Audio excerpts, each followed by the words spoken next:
Nagigisa po ngayon ako ng ampalaya. Beef ampalaya po ang aking lulutuin. Ito po ang aking ampalaya.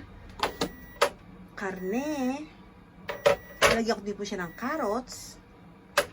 Si Meiji, parang mushroom sa atin, maliit na mushroom. At ng red bell pepper and yellow pepper. Gigisa ko po siya.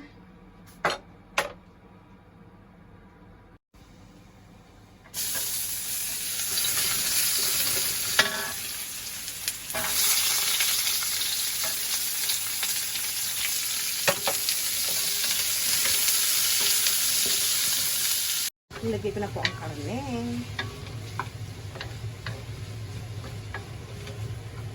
Nilagay ko na po siya ng oyster sauce.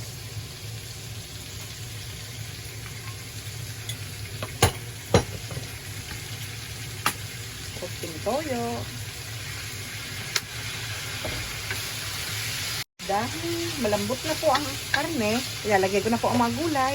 Lagay ko muna ang sineji.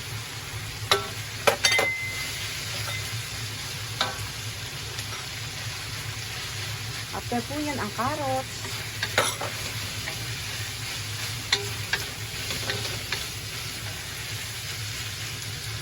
Lagay ko na po ang timang.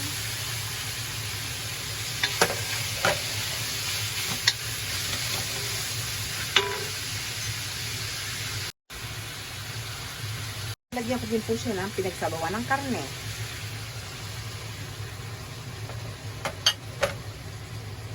Lalagyan ko din po siya ng beef bouillon, beef powder. Konti lang po. Lagyan ko na po ang ampalaya.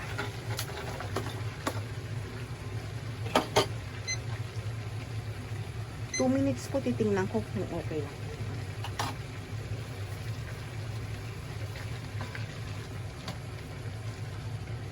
After po ng 2 minutes, lalagay ko po ang celery. Cornstarch po to.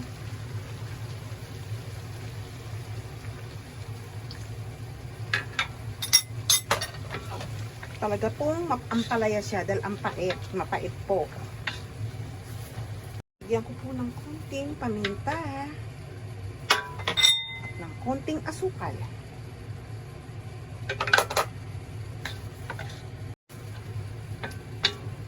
Finish na to. Thanks for watching po. Beef ampalaya na may kasamang ibang gulay.